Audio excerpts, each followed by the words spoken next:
As most of you know, the Republican Liberty Caucus is a national group that's existed since 1991 with libertarian-leaning Republicans working within the party. Penobscot County is very well represented because at our last state convention, which we held concurrent with the state GOP convention, 4 people from the county are elected state officers. I was re-elected vice chair. Jeff Ellis was elected the treasurer, and Ken and Michelle Anderson were elected to seats on our board. But the key news that we have is because we are a volunteer organization and an issues-oriented organization, we're allowed to make endorsements in primaries. And it was a difficult thing for us. But we reviewed candidate surveys that were submitted to us. We vetted their material and looked at their records. And we had members contact those candidates, do personal interviews with them. We announced and then we had to forward for federal offices recommendations to the National Committee, which I also sit on, and it's the Republican Liberty Caucus National Committee that endorses for Congress and Senate. The National Committee of the Republican Liberty Caucus has endorsed Rick Bennett for United States Senator. They were primarily impressed with the fact that when he was Senate President back in the 120th legislature, when the House Republicans were kind of crawling under their desks, trying to cut deals with Governor King and the Democrats to get a budget, Rick Bennett stood up with the Senate Democrats and held firm until Angus King made more cuts in the budget. And they thought that showed leadership that they wanted to see in Washington. We also announced this morning, based on the same process, any candidate was welcome to submit the survey. We review the survey, we follow up questions to the candidates, and we look at their published record.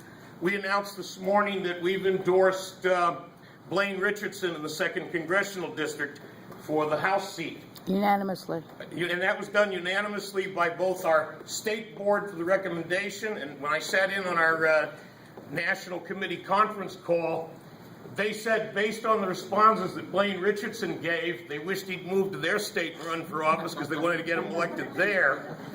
They were especially impressed because with a 30-year military career, and Blaine Richardson, if you didn't know it, had security clearance 1 level below the President of the United States and used to advise the Secretary of Defense. With that kind of loyalty, he was one of the first candidates in Maine to speak out against the National Defense Authorization Act because it's unconstitutional. And so the National Committee of the Republican Liberty Caucus said that impressed them a lot. By the way, good news based on NDAA. If you haven't seen the news, a U.S. Circuit Court judge in New York has ruled that it is unconstitutional and violates 2 clauses of the Constitution. Yeah. That's going to be on appeal, but that was done this morning. So we do endorsements, and that is our process. Any candidate can apply. Now, on the legislative level, that's done at the state chapter. We met last night.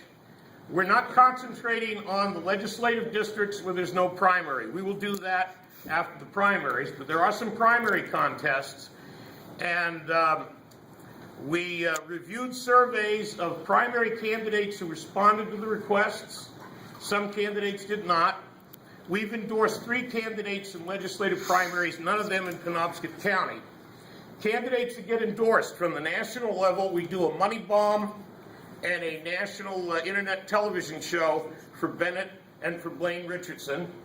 And the national chair of the Republican Liberty Caucus will be introducing Blaine Richardson and Rick Bennett to some of the RLC people who are currently sitting in Washington, including Senator Rand Paul, Senator Mike Lee of Utah, and an up-and-coming star of the Republican Party who I hope you all get to learn about, Representative Justin Amash of Michigan, who is also the representative who introduced the bill to repeal NDAA. So they'll get introductions to them.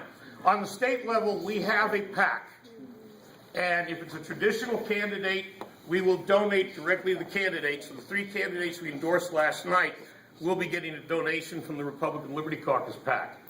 After the primary, all candidates who are Republicans will get the survey. It doesn't guarantee we're going to endorse you because we stand for certain principles of smaller government and increased role of individual liberty. If you pass the muster on the survey, we may call you for follow-up questions, then our members will vote, and if you get the endorsement, we will give you street work for the grassroots, and if you're a traditional candidate, we will give you a donation from our PAC. Thank you, Beck.